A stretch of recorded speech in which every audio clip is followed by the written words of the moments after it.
Vai vendo agora imagens de quem? De um sniper. Vocês vão vendo imagens de atiradores de elite e preste muita atenção. O que eles precisam ter no momento de dar um único tiro? Eles precisam ter precisão, calma. Porque tudo isso são fundamentais para que a ação dos atiradores de elite possa ser bem executada. Situações de grande tensão, como foi inclusive na ponte do Rio Niterói nessa semana, mostram realmente que nós estamos bem servidos de atiradores de elite. A nossa equipe foi até o Grupo de Ações Táticas Especiais da Polícia Militar aqui de São Paulo, o GAT, saber um pouco mais sobre o treinamento que esses policiais recebem. Uma reportagem chega agora feita pela nossa queridíssima Kalina Sabino, 9h35 na tela e pau na máquina. Vamos lá. Olhar concentrado, apoio e estabilidade. Uma mira precisa. O disparo. Esses são os famosos snipers, atiradores especiais de precisão. Em São Paulo, os profissionais pertencem ao 4º Batalhão de Choque da Polícia Militar. Atuam no GAT, o Grupo de Ações Táticas Especiais, e no COI, Comandos e Operações Especiais. Os snipers do COI usam essa camuflagem rural, se posicionam em áreas verdes. A missão, proteger a tropa durante uma operação policial. Eles buscam uma localização para que a tropa possa entrar com segurança nessa comunidade ou nessa área de alta periculosidade. Já os atiradores de precisão do GAT agem em ocorrências de alto risco com reféns. Aquelas que precisam de técnicas, equipamentos diferenciados e de alto padrão. Eles têm que sempre procurar o melhor momento para, se for necessário, fazer um disparo, para que esse disparo ele acerte o objetivo. Eles não podem errar. O que muita gente não sabe é que antes de disparar em um sequestrador, existe um longo processo de negociação que tem 4 etapas. O atirador só deve agir em último caso e depois de um comando. A gente espera sempre que essa ocorrência ela seja resolvida com a negociação. Por vezes isso não acontece, essa negociação não evolui, né? Ou até ela regride. Então nós vamos buscar uma outra alternativa tática.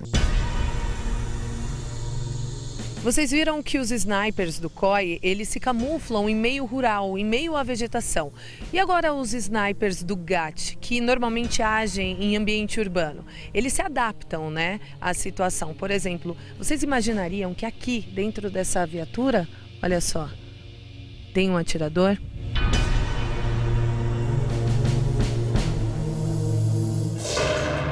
Foi o que aconteceu esta semana no Rio de Janeiro. Este tipo de profissional teve destaque depois do sequestro de um ônibus com 39 reféns na ponte Rio-Niterói. Um atirador de precisão do Batalhão de Operações Especiais, o BOPE, estava coberto com uma manta vermelha, em cima de uma viatura dos bombeiros.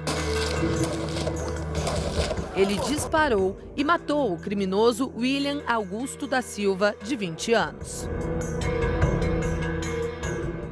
O comandante do Batalhão de Operações Especiais de São Paulo explica que sempre há outro policial junto com o sniper, o observador. Eles sempre estão numa posição estratégica e eles abastecem o gerente da crise, aquele que toma as decisões, sobre as melhores ações a serem tomadas, o que seria de melhor para a solução da ocorrência. A arma utilizada é o fuzil. Pode ser o semiautomático, que permite vários disparos seguidos, ou o chamado ferrolhado, que tende a ter uma precisão maior. Além das armas, esses são outros equipamentos que os snipers usam nas ocorrências e também nos treinamentos, não é mesmo, capitão? Conta pra gente o que tem aqui. Eu vi que tem luneta, binóculos. Exato.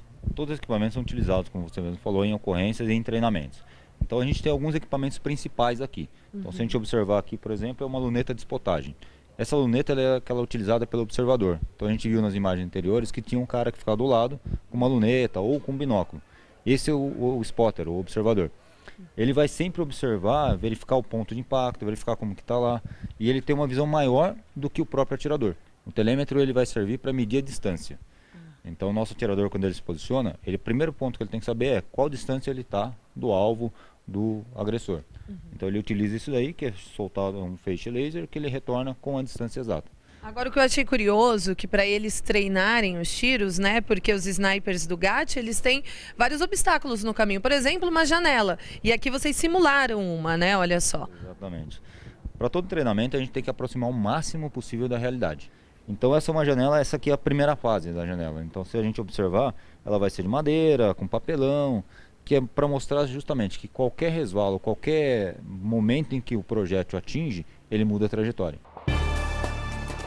Para ser um sniper, o policial tem que se voluntariar. A partir daí, passa por um processo seletivo. São realizados testes físicos, psicológicos e técnicos. Caso seja aprovado, inicia-se um curso de especialização como atirador de precisão. Mesmo estando apto para atirar, ainda não está pronto para a responsabilidade que o cargo exige. Não é só atirar no papel. É conhecer a pessoa que está do outro lado, é conhecer o criminoso, é conhecer quem está lá e decidir se faz ou não disparo depois de ser dada essa ordem. São pelo menos 2 anos de preparo. Alguns conseguem até controlar a respiração e a frequência cardíaca. Ele tem que baixar o máximo possível para eliminar qualquer tipo de movimento. Outra exigência é que os profissionais não tenham vícios e sejam casados, que tenham valores diante do compromisso assumido. Quando ele tem uma família por trás, ele tem uma esposa, ele tem um filho, ele tem um companheiro, ele sempre vai ter aquele valor mais elevado. Ele vai analisar a vida de quem está do outro lado, do causador, do criminoso, enfim, de quem criou aquela situação, não como um inimigo, mas não, ele vai analisar aquela pessoa realmente como uma pessoa, como alguém que tem problemas e tudo mais.